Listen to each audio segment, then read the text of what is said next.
Stéphane Sauzet, merci beaucoup de nous accorder cet entretien. Est-ce que vous pourriez nous expliquer ce que vous êtes, c'est-à-dire un coach?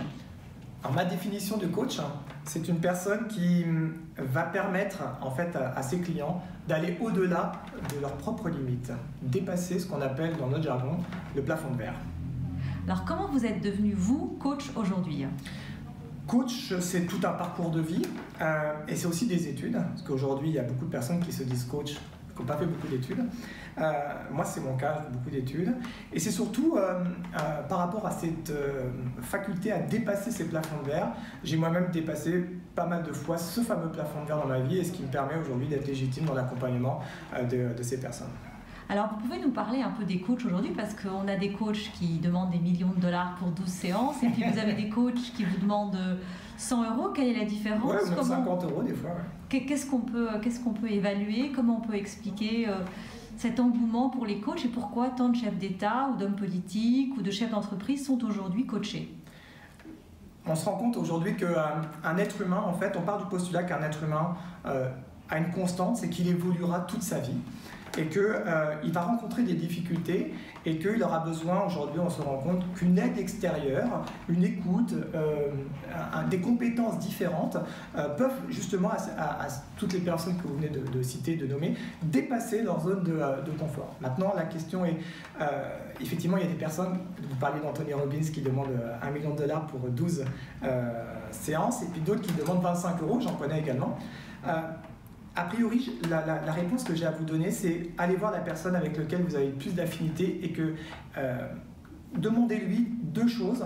C'est quels sont les résultats qu'il a et aussi quels sont les échecs. Comme ça, vous pourrez voir effectivement s'il y a une sincérité dans son coaching. Parce qu'il y a forcément à un moment donné des gens qui sont plus difficilement coachables que d'autres. Et on rencontre tous en tout cas des échecs et c'est ce qui nous fait progresser également.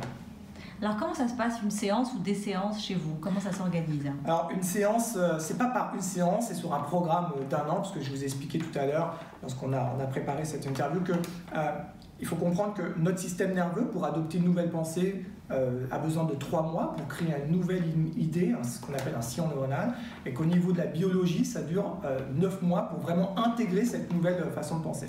Donc moi, je l'accompagne sur 1 an, et une séance type dure 1 heure, et ça se passe une demi-heure sur un état des lieux du travail de la semaine d'avant, de la séance d'avant, et puis il y a un reconditionnement en fait de la personne pour pouvoir passer à l'action, parce que la finalité du coaching, c'est de toute façon, c'est passer à l'action, passer à l'action, passer à l'action. Alors dites-nous, est-ce qu'il y a des cas ou des patients qui vous ont donné du fil à retordre, ou qui ont été des grands succès pour vous et dont vous pouvez nous parler, dont vous êtes fiers en fait, parce que c'est aussi ça. Bien sûr, donc j'ai connu les deux. J'ai connu les deux. Et à chaque fois, c'est un moment de remise en question par rapport au coach et son coaching.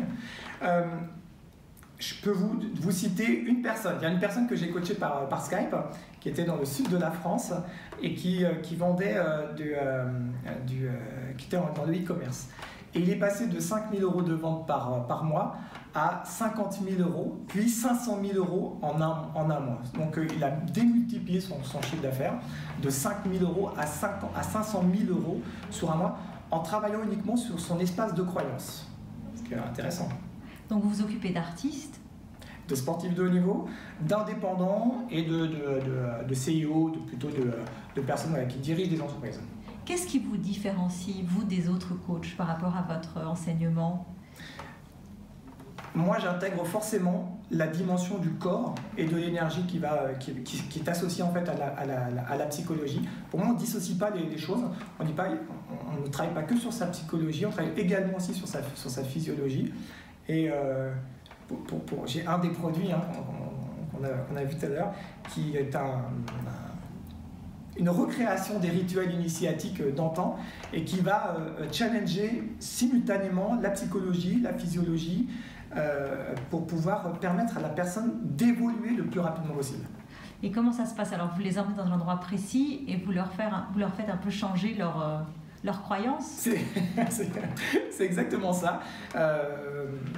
que ça soit sur le coaching de l'année ou que ça soit sur le roi, ça s'appelle Ritual of Initiative, ROI, l'objectif c'est effectivement de faire changer les croyances en challengeant simultanément l'ego qui a besoin d'être challengé, d'être stimulé pour pouvoir évoluer, donc le piquer par la curiosité, et en même temps de rassurer pour qu'il puisse donner sa pleine puissance.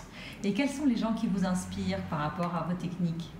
Alors moi, il y a deux personnes que je peux même peut-être trois, les trois. La première personne qui m'a formé, c'est Mani Essam, qui a inventé une technique extraordinaire qui s'appelle le SANE, S-A-N-E, système d'alignement neuroémotionnel, qui est le principe, c'est aligner le subconscient avec le conscient pour pouvoir engager à l'action le plus facilement possible et qui est très peu de déperdition d'énergie, on parle de déficience en fait. La deuxième personne que je pourrais vous parler, je ne l'ai jamais rencontré, mais j'ai beaucoup de livres et surtout beaucoup de vidéos, c'est Dispenza, qui travaille énormément sur toute cette dynamique physico-neurobiologique, on va dire ça comme ça. Et puis le troisième, c'est Bruce Lipton. Bruce Lipton qui travaille beaucoup sur l'épigénétique, et en tout cas la cellule, et comment on fait pour changer une cellule, puisque dans mon coaching, mon approche en tout cas, qui est vraiment de faire comprendre aux gens que c'est pas psychologique. C'est pas psychologique quand on a un changement. Le changement, il est vraiment intégré dans la biologie. C'est comme une fréquence en fait, on change de fréquence. Merci beaucoup Stéphane. Avec grand plaisir.